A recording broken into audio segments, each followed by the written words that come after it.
70% of you will ignore this message about computer-assisted financial planning. 20% of you will read it, but not believe it. The truth is, about 1 reader in 10 will mail in the coupon and end up spending a profoundly educational and rewarding hour with me and my Keypact computer. The computer is not for sale. It is actually a portable computer terminal that enables you to talk with a much larger computer at no cost. What do you say to a computer? You give it a little information and you get a lot back. For example, let's say you give the computer 3 simple numbers: the amount of life insurance you and your wife own, the assets owned by you and your wife, and your liabilities.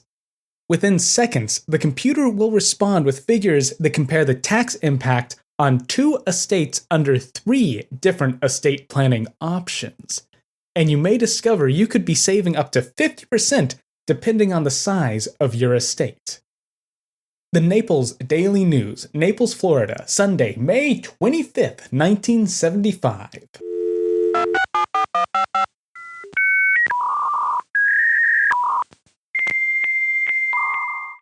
Welcome back to Advent of Computing. I'm your host, Sean Hass, and this is episode 153, Keypact. What can I say? I'm excited to be back to my normal schedule. Now, the genesis of this episode comes from, surprise, surprise, my breakdown at VCF SoCal. I love these conventions in part because they are truly inspirational. One of my favorite displays this year was Jerry Ellsworth's collection of obscure computers. It was a whole booth of, mainly, business-oriented machines. That's basically candy to me. On one side of this booth was a machine she had just acquired, the Keypact Micro-VIP, or Micro-VIP. It's ambiguous how one should say that. She said there was almost no information on the machine, and I was hooked.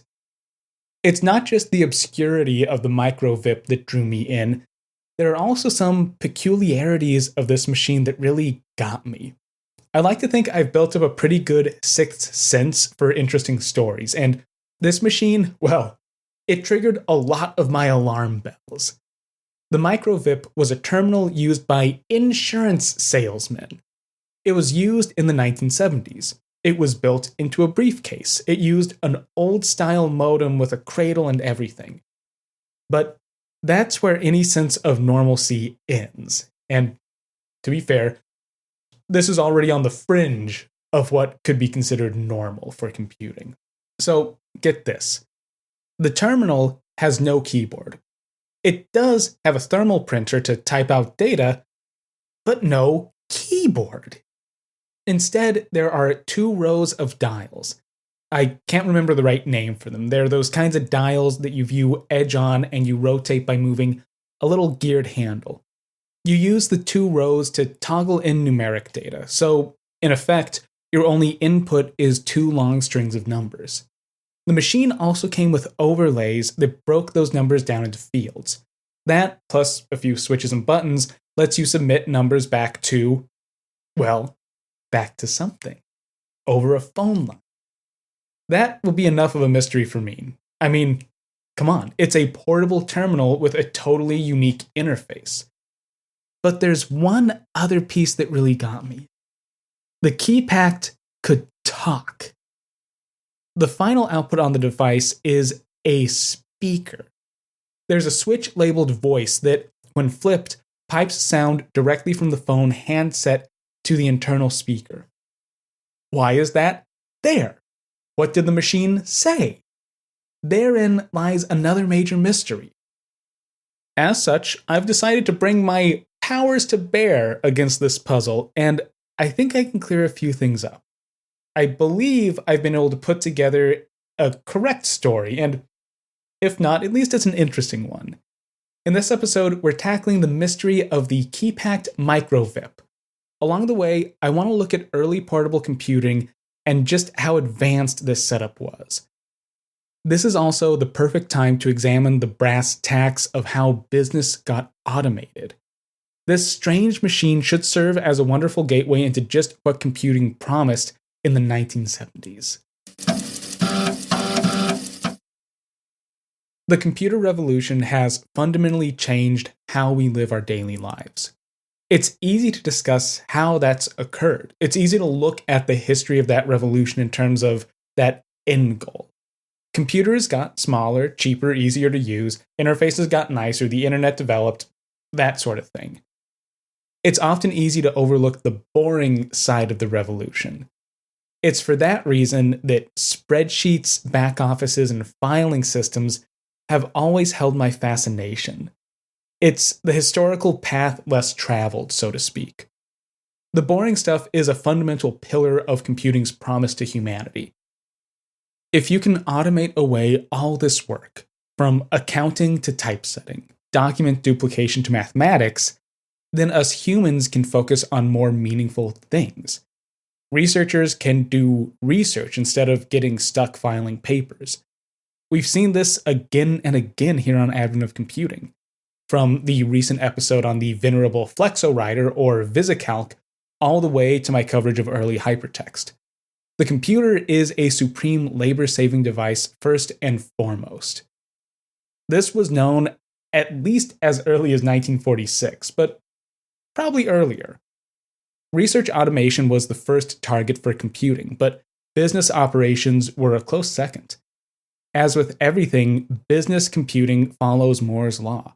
We start with big computers and they get smaller and more capable over time.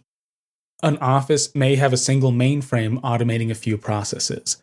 Maybe payroll gets moved over first, then tax filing, and on down the chain.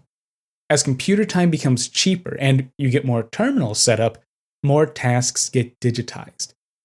Eventually, the office desk transforms into a stand for your own terminal, your own window into the computer revolution. What we end up with is an expansion of the horizon of computing. That eventually leads outside the office, but how do you bring a computer into the wide open world? In 1969, we don't have microprocessors. We have only limited integration. How do you make computing portable? Practically speaking, that wasn't possible. A quote-unquote portable computer in 1969 was something that fit in a truck or on a plane. I mean, the Apollo guidance computer was technically portable, but it was moved around by a literal rocket. The solution was to keep the computer stationary and lug around some way to talk to it. In other words, a portable version of a computer terminal. What does this all mean for the Keypact? Well, in practical terms, this gives us a time window. We get the first practical portable computer, the Osborne 1, in 1981. At that point, you can already carry around a computer with very few caveats beside, well, the weight. We have this decade-plus space where portable computing starts to just barely appear, but we don't have proper hardware. One of the first players to make an attempt at this space is called Computone. Through them, we can track a truly wild story. In 1965, William Glover left his job at IBM, and he founded a company called computrol in Atlanta, Georgia. And yes, that's our IBM connection for the episode. Glover had a simple dream: use centralized computing to modernize the poultry feed industry. And I know, that sounds like a joke. It seems to have been taken that way at the time as well. In 1967, after Glover picked up some steam, the Northwest Arkansas Times ran a story about computrol. The journalist is, rightly so, a little concerned with the encroachment of digital technology, but he eventually concludes that, quote, "Nothing, I feel, can be all bad that concerns itself with chicken feed," end quote. As silly as this all sounds, Glover had a very sound core idea. He wanted to, essentially, sell computer time with some extra steps. His business was centered around a single mainframe, an IBM System 360 housed in a computer room in Atlanta. That computer was hooked up to a phone line. It could be reached remotely by dialing its phone number. The network layer here was plain old copper phone line, as reliable and commodity as it came. What's more, this wasn't even using a leased line or anything special. Phone calls could come in from just a normal phone network. So far, this is reasonable stuff, right? There were a good number of companies that sold computer time and offered remote connections. Usually, a user would have a personal terminal and use that to dial into a mainframe where they rented time. Some companies existed purely on this rental model, while others would rent out spare time to recoup costs. This could work as a business model, but it had a very small market. You're basically chasing business from existing practitioners. Your user base are all folk that know how to use a computer. That's very handy, that's very viable, but it's not exactly a revolutionary idea. And in 1960, this would have been a pretty small user base. Sure, it was growing every year, but it's still pretty early on that growth curve. Glover wanted to target non-computer users, with his first target being chicken farmers. Go figure. Now, this is part of the whole promise of the digital future thing. A computer can solve a great many problems. It's just that sometimes you need to go looking for problems yourself. In the field of poultry, there's this thing called least cost feed. Chickens need to eat to grow. The market cost of a bird is directly related to its size and the quality of its meat. It turns out that the quality of the feed has an impact on that. So you can start to extrapolate this relationship between feed quality and profit. Chicken feed is, itself, also governed by market forces. Feed is mixed from multiple different ingredients ranging from chicken byproduct meal to delicious corn gluten flake. The prices for each of those inputs varies. That affects the final price of the overall feed mix. However, you can't just feed birds on corn byproduct alone. For a bird to grow healthy and wealthy, they need a correct mixture of nutrients. This is a classic optimization problem. And if you know optimization problems, they're kind of tricky to work out. To get your maximum profits, you need to make the cheapest feed mix possible while retaining a certain level of nutrition content. That correct mix is called the least cost feed. It could be calculated manually, but that's a tedious project. A computer could solve the problem in mere seconds. That's what Glover set out to do. But this leads to the classic problem of adoption. How do you get poultry farmers to use a computer? Now, this is a tangent, but this reminds me of an absurd IBM commercial from 1977. I know. Weird. Stick with me. Indulge me. In the mid-1970s, IBM launched the 5100, their first attempt at a personal computer. It was very complex, expensive, of dubious utility, and probably a little too powerful for its own good, but it was an attempt. There's this commercial that shows how the 5100 could be used in any number of real-world applications. One scene follows a cattle rancher who explains how he uses his 5100 to calculate feed mixes for his herd. It cuts to a B-roll of the rancher hammering away at the IBM machine, and then another B-roll of him feeding his cows. Now, I'm not saying a cowboy can't program. I, for one, gladly welcome all practitioners into the fold. If you've ever sworn at a compiler, then we're comrades in arms.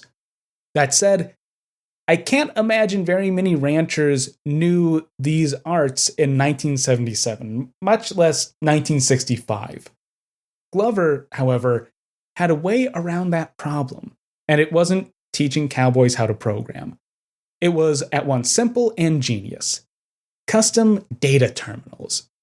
If you wanted to talk to a computer, if you wanted a terminal in 1965, you would have gone out and bought a teletype, or maybe a Fluxowriter if you were a little old school. You would have a keyboard and a paper feed. All data would go in as well-formatted text and get hammered out in the same way. You would have to form literal mystical incantations on paper using a souped-up typewriter.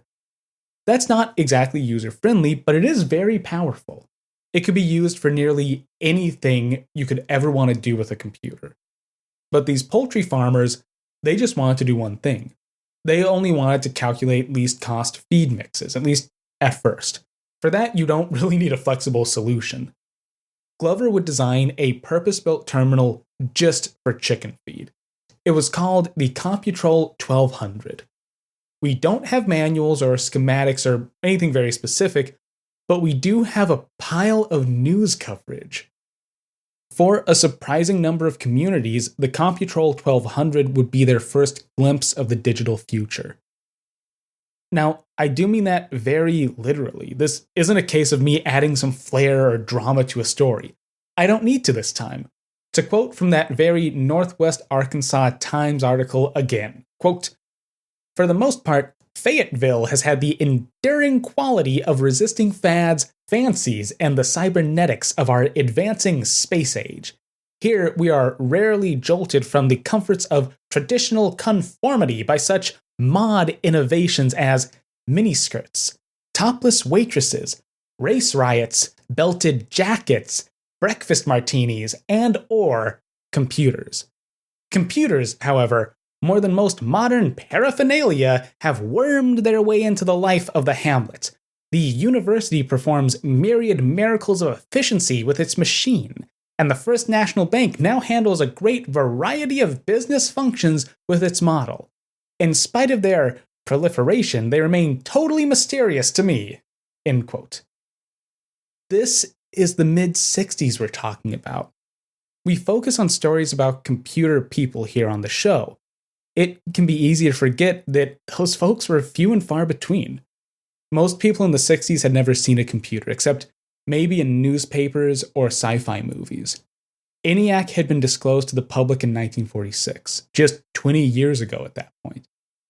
It sounds silly to us to compare a computer to, well, a miniskirt, but in this period, both items would have been novel and more than a little scandalous. The computrol 1200 also looked the part. As with all good computers of the era, the computrol was shaped like a desk. The terminal had no keyboard, which makes it stand out from the pack. Instead, you had a panel covered in hundreds of dials. These were broken up into different input fields for the price of different feed ingredients, and probably for a few other parameters. I say probably, again, because no documentation. It sounds like users would dial in the local prices of different feed ingredients on that board, and I believe the nutrition content they were going for. Now, if this is really the case, and I think it is, then this is a very smart interface. Dials can function like memory. Once you set a dial, it stays set until someone or something physically moves it. By using dials for inputs, the user didn't need to input any values unless there was a change. The price of bone meal may fluctuate a lot day by day, but corn gluten, well, that stays the same price for weeks at a time. It would have been annoying if you had to hammer in the price of corn gluten even if it remained unchanged. This is also a very understandable input device. You go over to a field and physically dial in a number. The number is displayed on the dials. You can check that the input is correct by, well, reading the number across the dials. That's simple, direct, and gives instant feedback. But that's just part of the terminal. Atop the desk was a teleprinter of some sort. I have no idea which particular teleprinter. The images that I have aren't clear enough to tell, but it has similar stylings to IBM models. This was the output. After you sent in data, the machine would respond, and that response would be printed out for you. The design space there is pretty restricted by the technology of the time, but a printer would have been somewhat recognizable. Teleprinters in this period were basically electric typewriters with the keyboard cut off. Everyone knew how to use a typewriter, or at least what they were. So that's not really a new technology. It's something that you see and you get. The final piece was the network connection. This was handled by a telephone, and I'm not entirely sure how it was set up. My initial guess was an acoustic coupler, since that would be correct tech for the period, but I'm not too sure. In the handful of photos I've found, you can see a custom-looking telephone sitting on the 1200's desktop. I've even seen one with that custom phone and a normal Bell phone sat on the desk, both with receivers in their cradle. An acoustic coupler is an older style modem hookup. It's a special cradle that you stick a telephone handset into. It has very distinctive rubber cups that grab and hold fast on the speaker and microphone side of the handset. Then a matching set of speaker and mic in the coupler are used to send and receive audio signals. This was done because Bell Telephone limited what could be directly wired into the phone grid. The acoustic coupler went away as rules about telephone hookups were relaxed. The custom phone looks to have rubber cups, but I'm not entirely sure. Usually when a coupler is at play, you'll see a normal phone sitting next to the modem, but the photos don't show that. So maybe the 1200 did have a direct line and the phone was mounted on the desk as a pass-through so you could still make calls. I'm just not sure. But whatever the case, all communication did eventually go over a normal audio telephone line back to the data center in Atlanta. From all accounts, the chicken business worked pretty well. By 1967, computrol has a good number of installations, enough that they have to upgrade their mainframe. They're also hiring programmers and analysts, beefing up the company considerably. Computrol also expanded their offerings. By 1969, they started offering a price database. This allowed customers to send in the prices they received for their chickens. Those prices could be analyzed and used to calculate a fair market price. The system also expanded to running payroll for chicken producers. But computrol wouldn't stay with chicken feed exclusively. In the same period, they brought on another ex-IBMer, William Robeson. He would take the company in a new and wild direction. The idea, once again, was simple, and really an easy expansion of where Glover started. They had a way to do centralized calculations from remote terminals. They had an interface that was proven to work with non-computer folk. Robeson figured that the same core concept could pivot to dominate the life insurance industry. In 1969, the idea starts to bear fruit. Computrol would also change its name in that year to Computone. In 1985, Ronald Kessler, an investigative journalist, published a book that didn't exactly set the world on fire. It was titled The Life Insurance Game. One review by Terry Mapes claimed the book, quote, might actually have been better as a series of newspaper articles. After some eye-opening early chapters, it gets bogged down in unnecessary details about computers, insurance investigators, insurance company investigations, the history of life insurance, and regulation of the industry, end quote. To me, that sounds like a good time. What can I say? There's something wrong with me. Now, why did this book come to my attention? This takes us down a weird path. Kessler, as I mentioned, is an investigative journalist. This book was the result of a long-term investigation into the life insurance industry. He was helped along by a man named Ray Philibert, who, in 1985, was the senior vice president of Computone Systems, Inc. Who is Ray and what is he doing to our beloved corporation? Well, it's actually fully explained inside the life insurance game, from which I will be paraphrasing quite heavily. Computone was heavily involved in the investigation that led to this book, and Philibert plays a crucial role in how Computone became an insurance concern. The bridge starts in 1969. As I said, when Robeson figures the same infrastructure that was used for chicken feed could be adapted to insurance. The issue was that Robeson wasn't an insurance man. He was an IBM man. So he put on his best blue suit and went out networking, and he ended up in contact with Philibert. At the time, Philibert was working for a consulting company called Bowles, Andrews & Town, Inc. They were established in 1946 as a general legal consultancy. There's not a lot of interesting or even publicly accessible data about this company. They existed, they have a legal paper trail, they had clients, and they had some concern with life insurance. Kessler tells us, probably directly via Philibert, that BAT Incorporated had been using index cards to manage policies. That data would be used to create policy quotes. These are, at least in old school terms, sometimes called illustrations. This was done manually, maybe with the aid of a desktop calculator. It was a long and annoying process.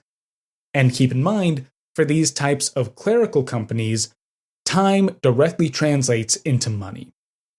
At this point, computing was still firmly the future. And historically, insurance agencies had kept everything as hard copy. But we were on the cusp of a change. From Kessler, quote, Robeson met with Philibert in his office and suggested using computers to perform the analyses. At first, Philibert considered the idea a gimmick, but he woke up at 2 a.m. and began planning the system. By 5 a.m., he had designed 6 programs, including several still being used by Computone, to analyze customers' needs and compare policy prices and values. When Robeson arrived at his office the next morning at 7:30, Philibert was waiting there for him with a proposal. End quote. This is classic, right? Philibert got bit by the computing bug. The dastardly digital demon slithered its way into his mind just as it crawled into Fayetteville, Arkansas. For me, this is one of the wild, repeated themes in computer history. It's this kind of instant conversion. Maybe some people are predisposed, primed in some way for a nearly spiritual experience. Maybe it's just a feature of this technology in general. Philibert was given this idea one night, and by the next morning, he was a convert. Computone and BAT formed a joint venture.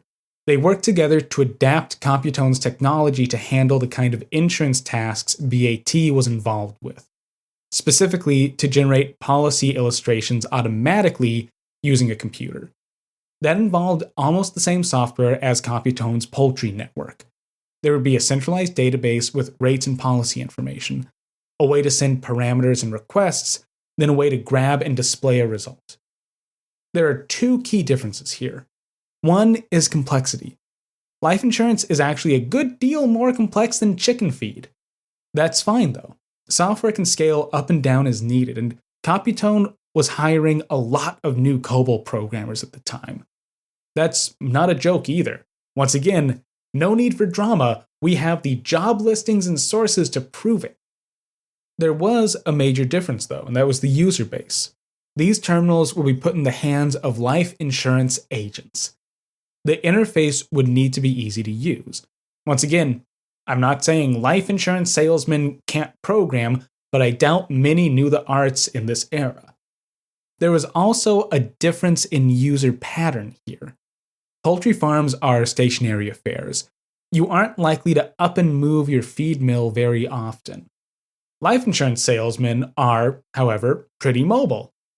They'll have some home office, but many make house calls. Some travel and ramble across the country. The classic computrol 1200 was easy to use, but it was the size of a desk. The new user base required a new type of terminal.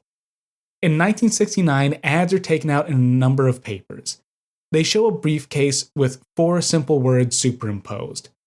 Keypact is almost here. This is where we reach the core of the mystery and where the trail becomes all the more confusing. The initial sale model here is a bit of a maze. Here's my best attempt at untangling it. Computone manufactured these new terminals. There were a number of models all under the Keypact name. They sold those physical terminals to BAT. Then BAT turned around and sold units to insurance agents. Those units were backed up with a subscription to Computone's mainframe service. It sounds like it was a pay per minute kind of thing. The confusion here is that early sourcing, around 69 and 70, says that Keypact was manufactured and sold by BAT Incorporated. There's no mention of Computone since only insurance agents would be vaguely aware that that company existed. There's another layer here as well. Insurance agents, customers of BAT and Computone, would take out ads for their service. Those ads don't always mention the parent companies, just the fact that Joe Insurance from Chattanooga has harnessed the power of the Keypact computer. He's going to give you life insurance faster and cheaper than ever before. These are paired with local interest stories about how some small town insurance man has entered the digital age with his Keypact, and you very well may see a computer in your own living room very soon. Then in 1970, BAT went bankrupt. Computone buys up the remnants of BAT, staff included. That's how Philibert becomes part of Computone itself. It also means that early press starts out citing BAT, then moves to this weird period where both companies are mentioned, then switches to just Computone. So, did we make it? Is this the same terminal I saw at VCF? Well, not quite. I guess it's time we talk about the hardware side of things and the software that backed it. Once again, we don't have great documentation. What I have to go off of are scattered docs, newspapers, and magazine articles. Luckily, there was a lot of press from many different sources all covering the Keypact. Most importantly, a lot of newspaper photos. In 1970, the first Keypact terminal hits the streets. They're built into Samsonite briefcases. From looking at the later model at VCF, it's clear that these were serially produced.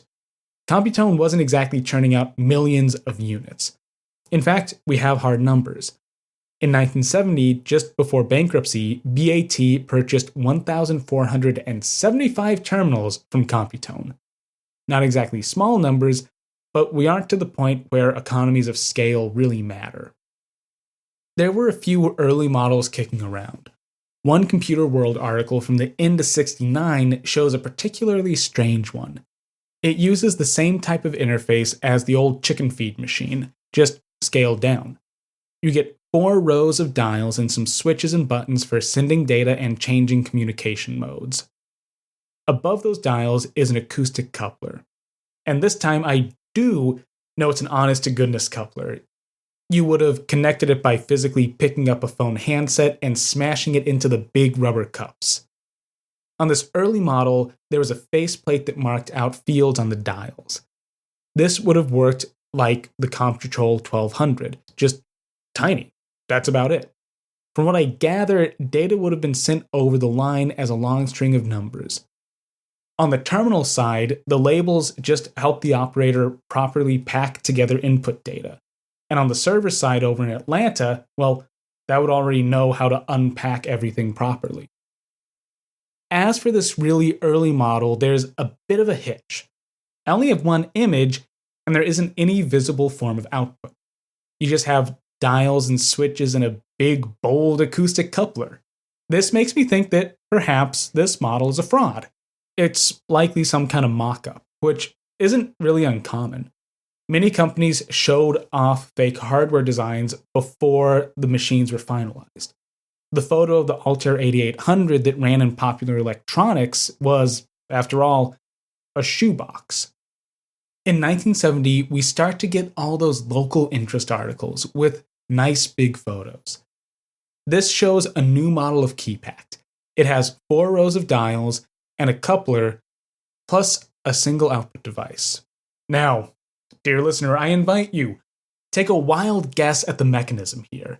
Was it a few digital displays? A tiny LCD? A printer?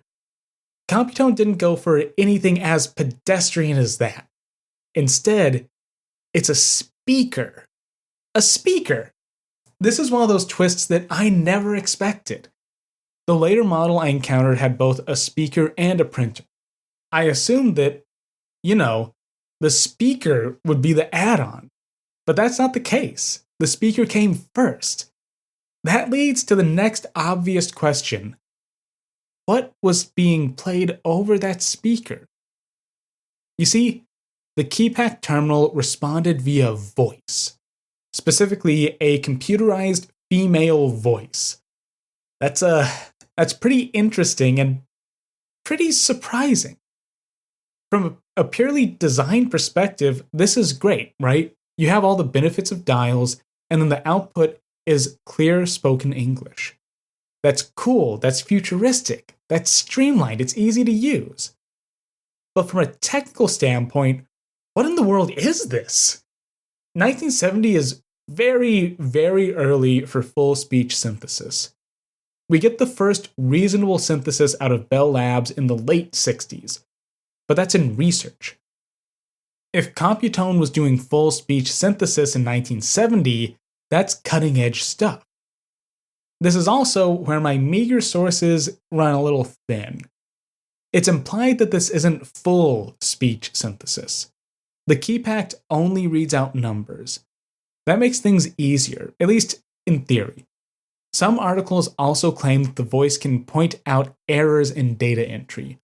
If true, that would further complicate things. My guess, my complete shot in the dark, is that Computone used some kind of pre-recorded messaging here. Maybe they had a set of tape loops and some circuits to switch between them. We don't have anything internal, so we can't be too sure. Something we have more information on are inputs.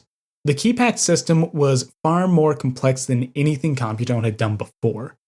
There were multiple different programs to run, and a large data set to reference. How do you navigate all that without a screen and keyboard? The solution is delightfully simple. Each terminal came with a set of form overlays. These were sheets of laminated paper that fit over the rows of dials. Each sheet indicated which dial formed which input to the program. This is one of the reasons that I think the 1969 image is fake. The form fields in that photo are directly on the unit. In production models, there are alignment pegs for these overlays. That's missing from the 69 image. These overlays made it possible for one Keypact to pack data from multiple different server programs. It also let you switch between different programs. And this was all a little tricky in its implementation. Each program on Computone's mainframe had a 3-digit ID number. Program 092, for instance, was for retirement planning, while 095 was for calculating tax on investments. The first field on every overlay was a 3-digit program number. When you grab an overlay, it says, in big font, what the program is for. It marks out the first 3 dials as the program number and has the number for that program right above those dials in, again, big, bold font. To switch programs, you swap the overlay and then dial in those bold numbers. This is such a neat way to do this. The mainframe just sees a long stream of numbers. The first 3 are always the program number, which not only tells the mainframe what to run, but how to unpack the data. It also makes the system very extensible. Nothing is stored on the user side, so you're free to add new programs whenever you want. Updates could be shipped out in a manila envelope and would only consist of a sheet of paper with some nice holes cut in it. But the whole voice thing introduced a bit of a wrinkle to the operation. The total workflow went something like this. You turn on the Keypact, pick out the program overlay, and fill out the form. You pick up a nearby phone, put the receiver in the Keypact, and then dial a 1-800 number. That connects you up to Atlanta and you're ready to roll. With the press of a button, your data is transmitted. A few seconds later, a female voice comes out over the speaker. The computer reads out some numbers, and you're expected to write down whatever the computer says on a piece of paper. See the issue? The whole system is pretty foolproof, except that last step. I have no recording of the Keypact to go off of, but I can't imagine the voice was all that clear. It could be misheard, or you might just write down a wrong number, maybe miss something altogether. What happens then? If you notice the error, you could retransmit and rerun the program, but that would cost you. You were charged by the minute. If you didn't catch the error, well, that would lead to its own problems.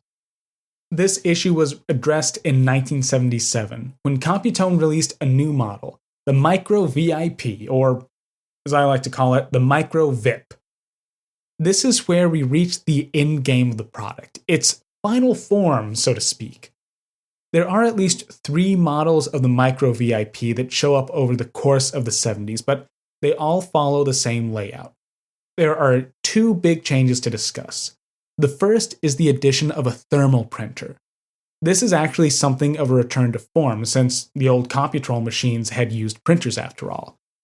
Now, data could be printed out as hard copy. That was much less error-prone and would allow for things like printing of complex forms and physical contracts.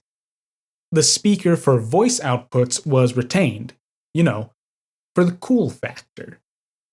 The other big change was done to make space for that printer. 2 rows of dials were dropped.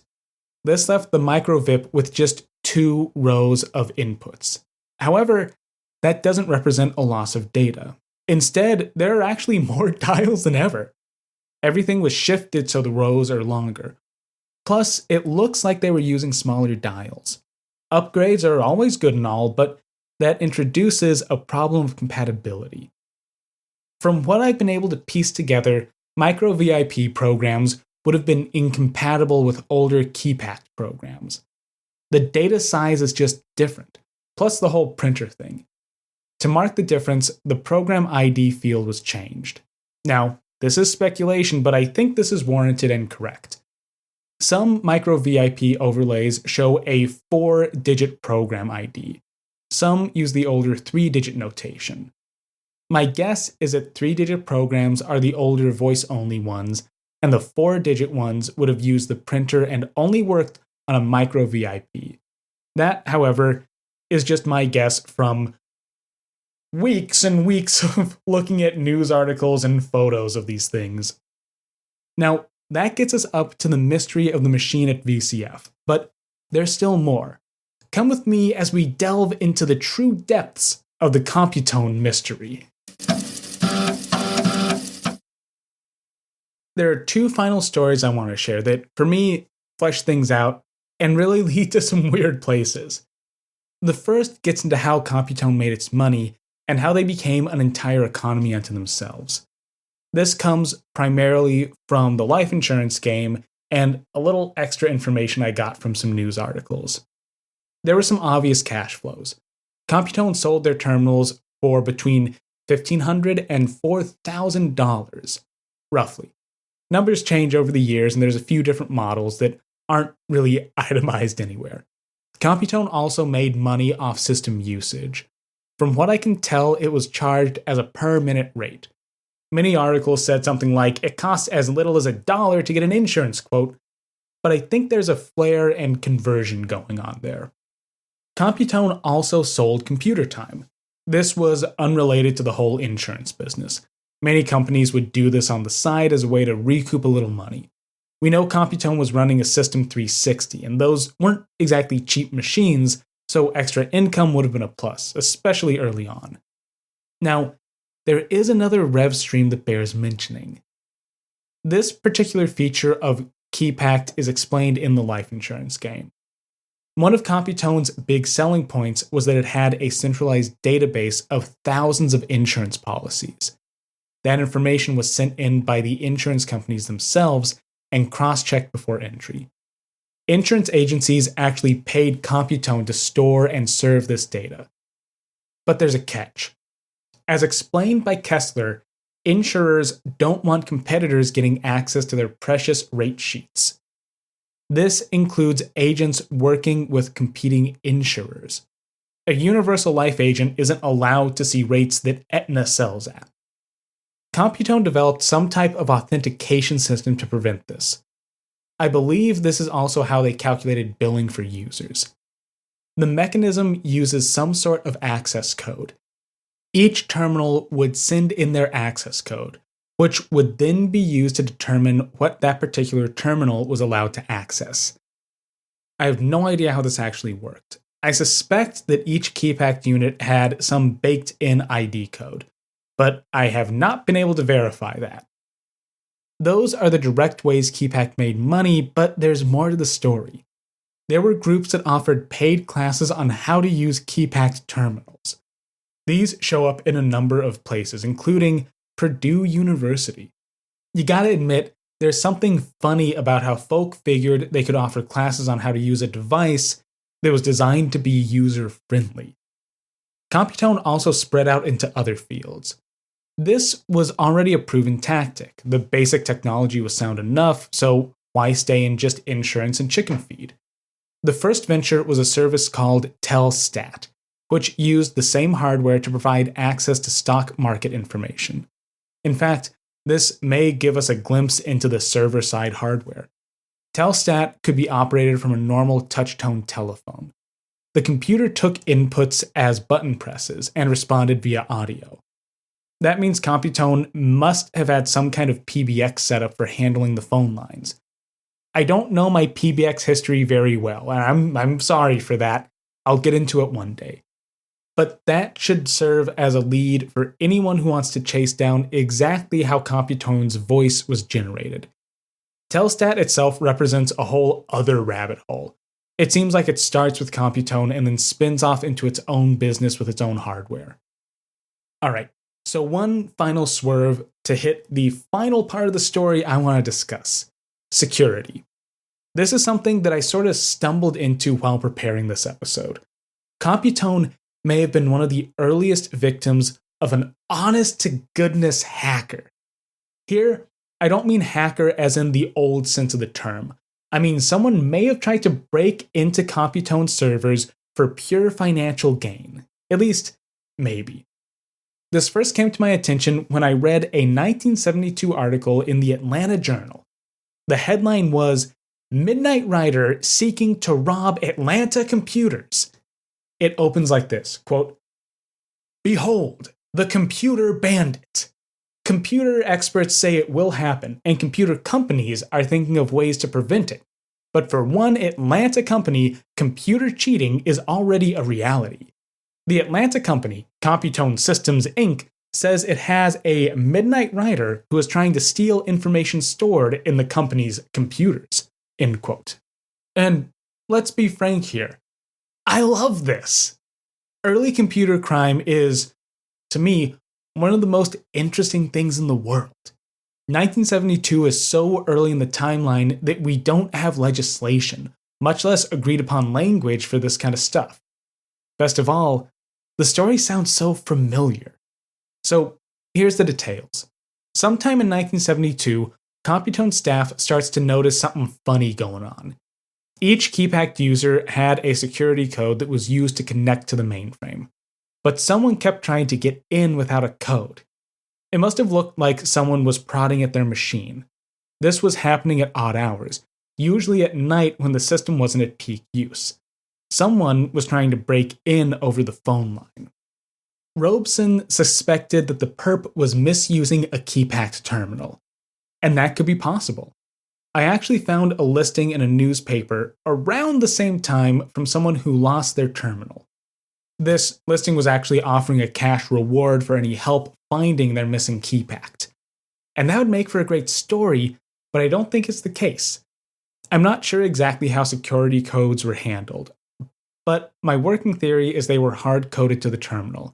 At least, I've never ran into anything that said you had to punch in a code at any point. My pet theory is that the quote-unquote midnight rider was using some other type of terminal, or maybe a modem hooked up to a smaller computer. I think that's more likely because the alternative is a little less sensical. If you physically had a Keypact terminal, you could just get in. If the security code had to be entered on physical dials, well, then it's not very secure. It would just be on the face of the Keypact, bright as day. If you had to dial it in on a phone, well, I'd bet you dollars to donuts that the insurance agent that used the terminal had written it down somewhere, and probably kept it in their briefcase. And the Keypact was built into a briefcase. Tony Amorose, a manager at Computone, headed up the effort to capture the would-be thief. And this is where we get my favorite part. From the article, quote, "The thief is a brazen sort of fellow," said Amorose. "When we know he is trying to use our computers, we shut them off, and he phones us and asks, 'Why in the hell did you do that?'" End quote. That makes this into one of those classic tales of folklore. Some computer nerd is out there trying to break into your mainframe over a phone line, no less. When you make a move against him, he calls, not to gloat, but to complain. I've only found 2 articles that mention this event. As far as I can tell, the hackers never caught, and the story was never picked up by a larger news outlet. I want to underline how early this is. This is a textbook case of hacking. It's an outside party attempting to gain unauthorized access to a computer system. When it comes to stuff like this, my standard source is Computer Insecurity. It's a book of case studies published in '83. The book presents cases of computer disasters and crimes. It's one of my favorite texts since it organizes everything into multiple tables and even provides citations. Leafing through, I can only find maybe 2 of these classic intrusions prior to the Computone attack. That's it. That's how early this is. Most other disasters are either embezzlement from the inside of a company, theft of software, or actual disasters like fires, bombs, and airplane crashes. That's not to say the computer crime was unheard of. It's just that external intrusion was rare. At least, that's one possibility. You see, running into this article has got my mind a little twisted up. I've started to believe that it's less likely intrusion was rare. Instead, it's possible it wasn't covered in the press. Hear me out, as this is my last pet theory of the episode. We don't get nice wording and legal frameworks about computer crime until the middle of the 1980s. The term hacking doesn't enter common parlance until the 90s or so. How then do you even discuss this kind of activity in a popular press paper? The articles that I can find about computer incursions in the 70s are bizarre reads. That is, even when you can find them. In the case of Computone, the hacker is called a midnight rider, bandit, thief, cheater, and eavesdropper. This bandit was trying to quote-unquote steal information, but this isn't a spycraft thing. This is about life insurance rate cards. I mean, realistically, this is probably someone having a bit of fun trying to break into a system. Just the lack of common language here, though, makes it really hard to track down similar sources. So it's very possible that there are many more cases of hacking in the 70s that are hidden in plain sight. I would like to personally challenge anyone listening to find me some articles. This is, perhaps, a huge story just waiting to be untangled.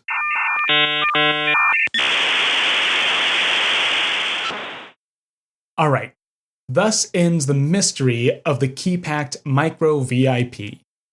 It turns out to be a very custom terminal made to sell life insurance door to door across America.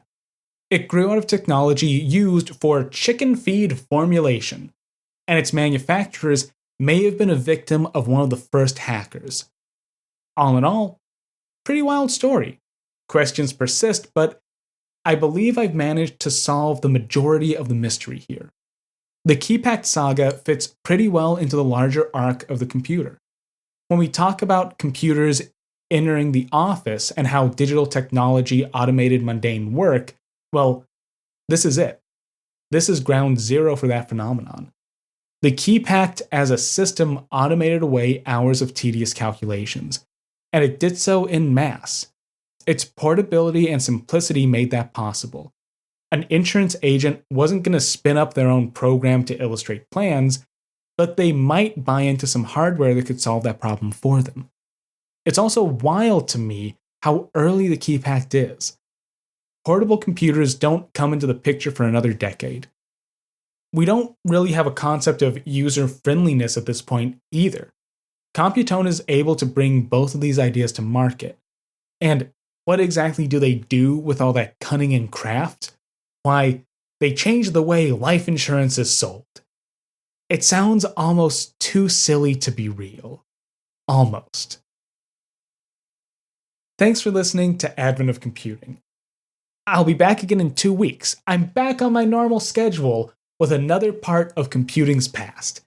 If you like the show, please take a minute to share the podcast with a friend. Word of mouth really helps the show grow. You can support the show directly by purchasing Advent of Computing merch or signing up to be a patron on Patreon. Patrons get early access to most episodes, polls for the direction of the show, and bonus shows. You can find links to everything on my website, adventofcomputing.com. And until next time, have a great rest of your day.